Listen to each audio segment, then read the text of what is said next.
Welcome to my Iqbal computer training centre. आज हम सीखेंगे एमएस वर्ड में इंसर्ट टैब में टेबल्स का एक ऑप्शन हमारा रह गया था, एक टैब, उसमें डिजाइन टैब हमने पिछली वीडियो में कर लिया था। तो इस वीडियो में हम करेंगे लेआउट, ठीक है, टेबल का लेआउट। तो मैं स्टार्ट कर रही हूँ, विंडो आर इंटर,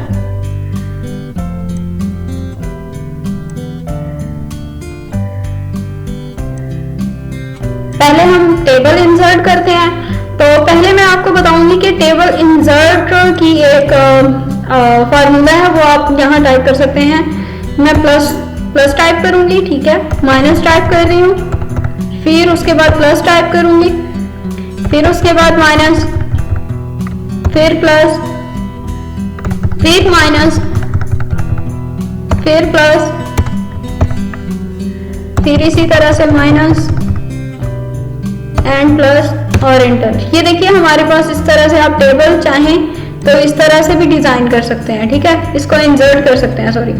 तो आप इस तरह से इसको इंसर्ट कर सकते हैं। यहाँ से ये देखिए मैंने प्लस दबाया था, उसके बाद माइनस दबाया था, ठीक है, माइनस टाइप किया था, तो माइनस वाला बटन दबाया था, और फिर आपने इसको ये दोबारा मैं करके दिखाती हूँ। यहाँ प्लस दबाएंगे फिर, ठीक है, उसके बाद ये जूम कर देती हूँ थोड़ा सा,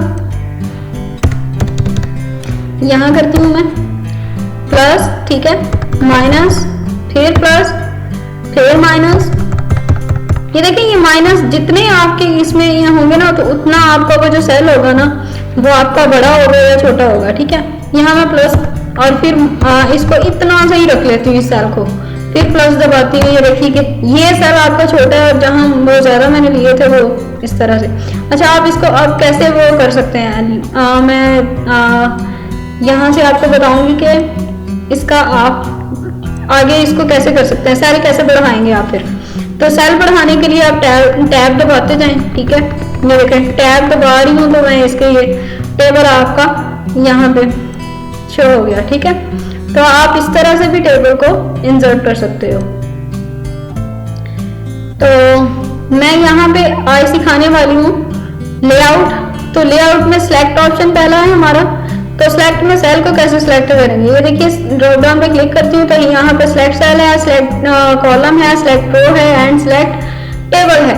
ये तो एक सेल को इस तरह से सिलेक्ट करना है। तो ये देखिए मैंने डबल क्लिक किया तो यहाँ पे सिलेक्ट हो गया। यहाँ पे सेल में ब्लिंकिंग लाइन रखें, जिस सेल को आपने सिलेक्ट करना है वहां ब्लिंकिंग लाइन रखें। यहाँ पे ब्लिंकिंग लाइन है, इस सेल को ये सिलेक्ट हो गया, ये देखिए हाईलाइट हो गया, ठीक है। तो ये सेल मतलब के सिलेक्ट हो गया।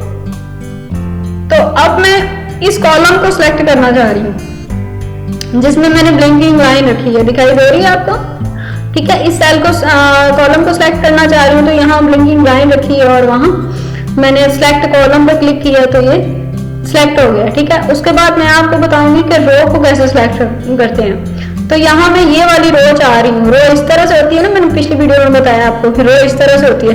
तो मैं इसको सिलेक्ट करना चाह रही हूँ, तो यहाँ पे मैं सिलेक्ट रो करूंगी तो यहाँ पे सिलेक्ट रो हो जाएगी, ठीक है। तो अब मैं सिलेक्ट टेबल करना चाह रही हूँ। ब्लिंकिंग लाइन आप कहीं भी रखें, सिलेक्ट टेबल करेंगे तो सिलेक्ट टेबल हो जाएगा, ठीक है। तो यहाँ पे इस तरह से भी आप डबल क्लिक करते हैं तो ये सिलेक्ट सेल हो जाता है, ठीक है। और यहाँ पे फोर हेडर पे क्लिक करें तो ये फुल सेल सिलेक्ट हो जाएगा, ठीक है। आप इसको ब्लिंकिंग लाइन को इस तरह से ड्रैग भी करते हो तब भी ये सिलेक्ट सेल या रो सिलेक्ट कर सकते हैं। आप इस तरह से कॉलम सिलेक्ट कर सकते हैं, ठीक है। तो ये भी मैंने आपको बता दिया। ऐसा व्यू ग्रिड लाइंस उसमें डिजाइन में था, ठीक है। और इसके लिए मैं आपको समझाती हूँ जो भी। तो यहाँ पे मैं आपको बताती हूँ कि पहले मैं इसको थोड़ा डिजाइन कर लेती हूँ, ठीक है। यहाँ पे मैं इसको बॉर्डर देना चाहूंगी सिर्फ। मैंने इसके ये बॉर्डर रखी है और इसकी ये विड्थ रख लेती हूँ, ये वाली मैंने विड्थ रखी है। यहाँ पे जाके और बॉर्डर कर देती हूँ, ठीक है, ताकि आपको क्लियरली दिखाई दे। तो इसलिए मैंने इसकी ये इतनी विड्थ रखी है। तो अब मैं चाह रही हूँ कि व्यू ग्रिड लाइंस हो, ठीक है, view grid line, view grid line जो है, चले मैं यहाँ अब आपको सेल पता है कि इस सेल में लिखोगे फिर अगला सेल शो हो रहा है, ठीक है। आप लिख सकते हो ना, पहले इस सेल में फिर इस सेल में, ठीक है। तो यहाँ पे मैं लिख लेती हूँ रोल, ठीक है, फिर टैप करूंगी अगले में, तो सब 1 लिख लेती हूँ, यानी सब्जेक्ट 1, फिर टैप करती हूँ, सब 2 लिख लेती हूँ, फिर यहाँ पे लिख लेती हूँ मैं टोटल। ठीक है, यहाँ मैंने टोटल लिख लिया। तो अब मैं यहाँ चाह रही हूँ कि आगे ये सेल में चले मैं रोल नंबर भी 1 2 3 लिख लेती हूँ। 1 लिख लिया, फिर टैप करूंगी, यहाँ पे मार्क्स लिखने हैं मुझे, टैप करती जाऊंगी और यहाँ कुछ भी लिखती जाती हूँ मैं, इसी तरह से मार्क्स सबके। यहाँ पे मुझे 2 लिखना था, फिर यहाँ पे ये लिख देती हूँ। इसी तरह से ये मैं इनके ये जो टोटल में, सॉरी हमें नहीं लिखना था टोटल, तो क्योंकि हम करेंगे इसी में, तो यहाँ पे मैं 3 लिखूंगी, फिर यहाँ पे मुझे 4 लिखना है, यहाँ पे 5 लिखना है, यहाँ पे इनके मार्क्स लिखने हैं, तो यहाँ पे ये लिख लेती हूँ।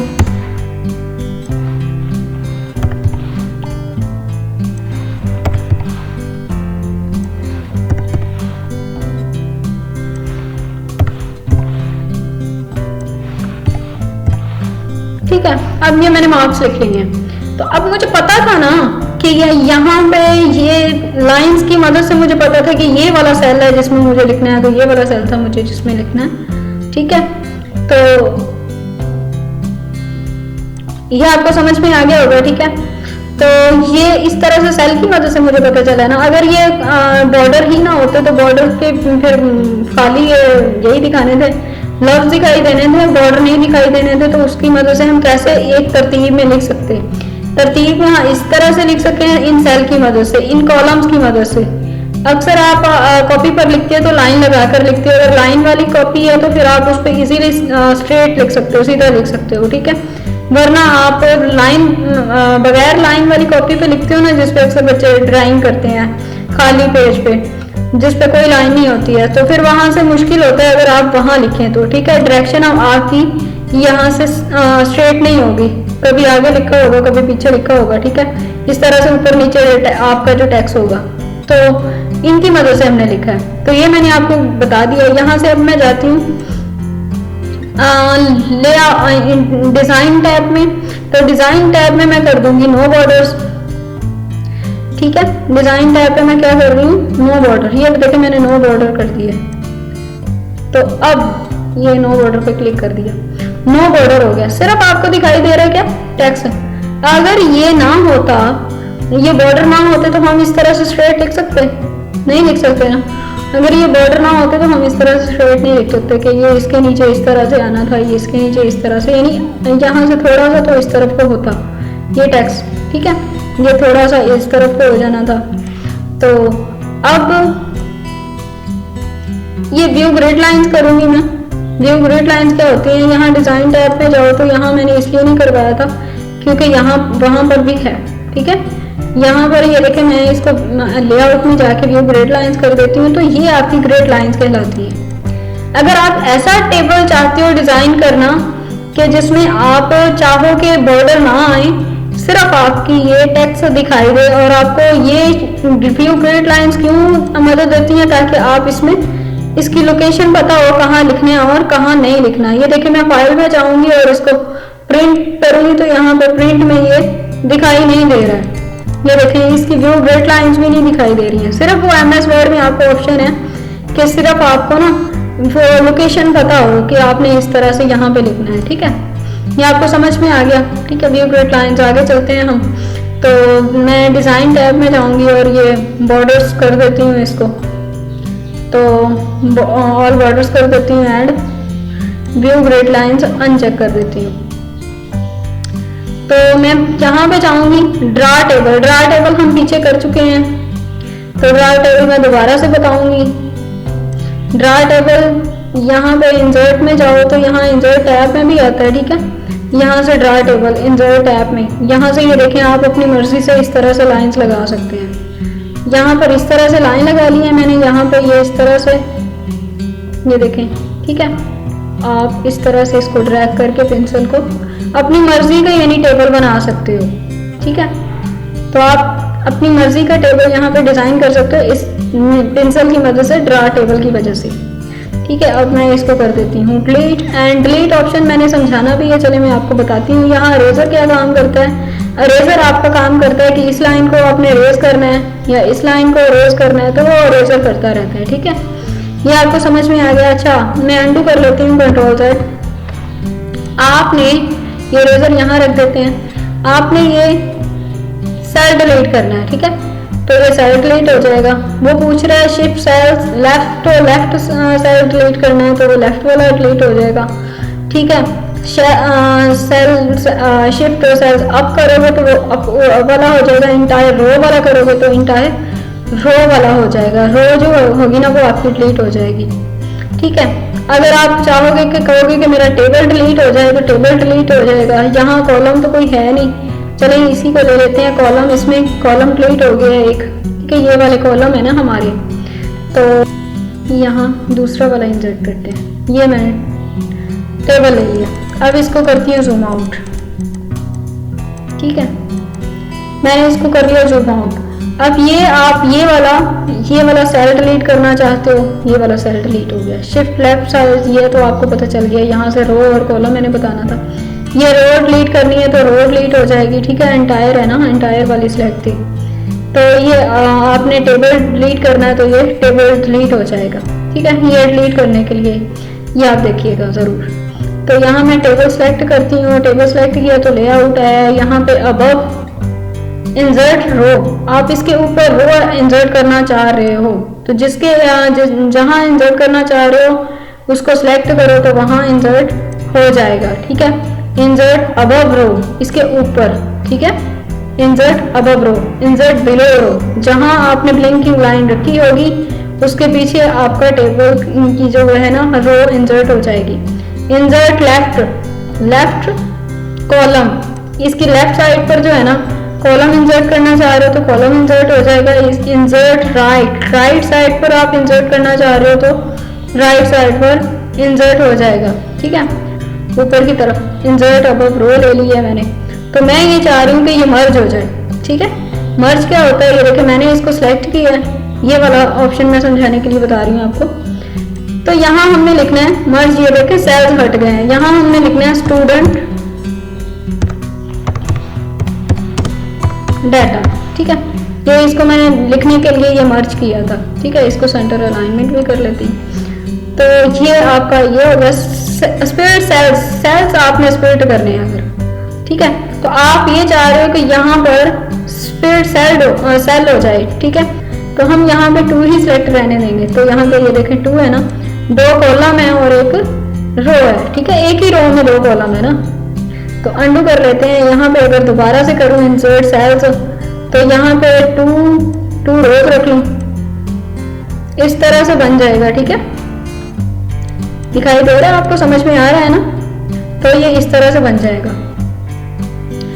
तो यहाँ पे आपको ये भी पता चल गया स्प्लिट टेबल क्या होता है। आप ये चाह रहे हो कि आपका टेबल कट जाए, दरम्यान में से हाफ उधर चला जाए और हाफ इधर आ जाए। यहाँ पे मैंने ब्लिंकिंग लाइन रखी है, जहाँ पे आप इसको स्प्लिट करना चाह रहे हो, टेबल को अलग अलग करना चाह रहे हो तो वो एक स्प्लिट हो गया। ठीक है, तो आप इस तरह से इसको स्प्लिट कर सकते हैं। यहाँ पे ऑटो फिट टू कंटेंट, ये मैं आपको पहले समझा चुकी हूँ। तो अब आपने इसकी विड्थ एंड हाइट बढ़ानी है, तो ये देखें हाइट रो की हाइट बढ़ा सकते हो, ये इसकी कम कर सकते हैं। और अगर आपने इसको डिस्ट्रीब्यूट कॉलम्स करेंगे तो डिस्ट्रीब्यूट इसी तरह से कॉलम्स भी हो जाएंगे। ठीक है, ये देखें, ये अगर मैंने ये आपका बिगाड़ दिया। ठीक है, ये मैं यहाँ से बिगाड़ दिया, मतलब कि यहाँ से इसकी हाइट जो है विड्थ बढ़ा लेते हैं। तो इसको अब इक्वल कैसे करेंगे इनके जैसे, बाकी जैसे सेल है। तो यहाँ पे डिस्ट्रीब्यूट रोज करेंगे तो डिस्ट्रीब्यूट रो हो जाएगा। इसी तरह से अगर आप डिस्ट्रीब्यूट कॉलम्स करेंगे तो डिस्ट्रीब्यूट कॉलम्स हो जाएगा। अब बारी है टेक्स्ट की। ये जो आपका टेक्स्ट है कंट्रोल A कर लेते हैं। टेक्स्ट जो है आपका, ठीक है, मैं इसको सेलेक्ट कर लेती हूँ, सॉरी टेबल को सेलेक्ट कर लिया मैंने। टेबल में जो डाटा है वो ऑलरेडी सिलेक्ट हो जाएगा। आपने अलाइनमेंट इनकी सेंटर में रखनी है, यहाँ रखनी है, इस साइड पर रखनी है। तो जैसे भी आप इसकी अलाइनमेंट यहाँ से रखना चाह रहे हो वैसे रख सकते हो। ठीक है, तो यहाँ पे डायरेक्शन आप अपने डाटा की डायरेक्शन चेंज करना चाह रहे हो। ये देखें आपका जो डाटा है ना उसकी डायरेक्शन चेंज हो रही है, वो उल्टा हो रहा है ना, इस तरह से लिखा जा रहा है। ठीक है, ये आप अपने डाटा को रोटेट कर सकते हो। सेल मार्जिन्स, अगर आप इनकी ये देखें डाटा की इस तरह से टॉप से, ये एक तो मार्जिन्स होती है ना, मैं आगे जाके समझाऊंगी आपको, पेज का मार्जिन्स होता है। यहाँ पे डाटा में जो आपका जो हटके आएगा, ठीक है, आपका जो टेक्स्ट है ना, जरा गौर करिएगा, ये देखें, ये टेक्स्ट की मार्जिन्स है कि टेक्स्ट इधर से भी और इधर से भी हटके आएगा। ठीक है, सेल मार्जिन्स, इसकी मार्जिन्स है, टेबल की मार्जिन्स है ये यहाँ से टॉप से आपने कितना उसको स्पेस में रखना है, यहाँ से कितना स्पेस में रखना है बॉटम में, तो ये देखें उतनी ही स्पेसिंग में आ रहा है। मैंने आपको सेंडिंग एंड डिसेंडिंग पिछली वीडियो में यानी होम टैब में करवाया है डाटा। ये आपका सेंडिंग है ना, 1 2 3 4 5 है, तो आपको यहाँ से 5 इधर चला जाएगा। ठीक है, और ये यानी ये उल्ट हो जाएगा, 5 ऊपर चला जाएगा और 1 जो है आपका नीचे आ जाएगा। ठीक है, और यहाँ पे रिपीट कन्वर्ट टू टेक्स्ट, ये आपको मैं जरूर समझाना चाहूंगी। यहाँ पे पैराग्राफ मार्क्स, टैब्स में, पैराग्राफ मार्क्स में तो है, टैब्स में आप रखना चाह रहे हो तो आपका डाटा टैब्स में आ जाएगा। ठीक है, हमारा टेबल हट जाएगा। यहाँ पे फिर से मैं ये जाऊंगी, यहाँ पे convert to text, tabs commas में रखना है, अदर्स में रखना है, तो ये देखें, अब अदर्स में इस तरह से हमारे क्वेश्चन भी बनते थे, तो इस तरह से बुक्स में होते हैं ना, तो इस तरह से बनाए जाते हैं। तो इस तरह इसको टोटल, क्योंकि हमने डाटा लिखा है तो इसको टोटल करना है, ये फार्मूला आपको इसमें समझ आ जाएगा। ठीक है, मैं इसमें इसको टोटल करना चाह रही हूँ, यहाँ पे रखती हूँ ब्लिंकिंग लाइन, फार्मूला बार में जाती हूँ, फार्मूला में गई हूँ, तो यहाँ पे फार्मूला ऑप्शंस में लेफ्ट, सम लेफ्ट आ रहा है ऑप्शंस, देखिएगा सम लेफ्ट। ठीक है, तो यानी लेफ्ट वाला साइड जो है ना वो आपका ये सम करके देगा। लेकिन जब मैं फिर से इधर जाऊंगी ना तो ये सम अबव लिखेगा, यानी ऊपर वाला जो हम काम वैसे ही कर चुके हैं, तो हमें फिर से लेफ्ट लिखना पड़ेगा। तो हम क्या करेंगे, हम इस तरह से नहीं करेंगे, हम फिर ब्लिंकिंग लाइन एंड में रखेंगे यहाँ पर। ठीक है, यहाँ पर, तो यहाँ पर रखेंगे और यहाँ पे लेफ्ट आ रहा है, फिर से यहाँ ब्लिंकिंग लाइन में रखेंगे, लेफ्ट आ रहा है। ठीक है, अब ऑटोमेटिकली लेफ्ट आ रहा है ना, वरना हमें लिखना पड़ना था, तो यहाँ पर हम इस तरह से इनको यूज कर सकते हैं। ठीक है, ये देखें आपका डाटा भी हो गया यहाँ पे टोटल, एंड हमारा लेक्चर भी हो गया कंप्लीट। मुझे उम्मीद है कि आपको समझ आई होगी। तो अगर आपको कुछ भी समझ नहीं आया है इसमें तो आप ज़रूर कमेंट बॉक्स में पूछ सकते हैं। तो मिलते हैं आपको नेक्स्ट वीडियो में।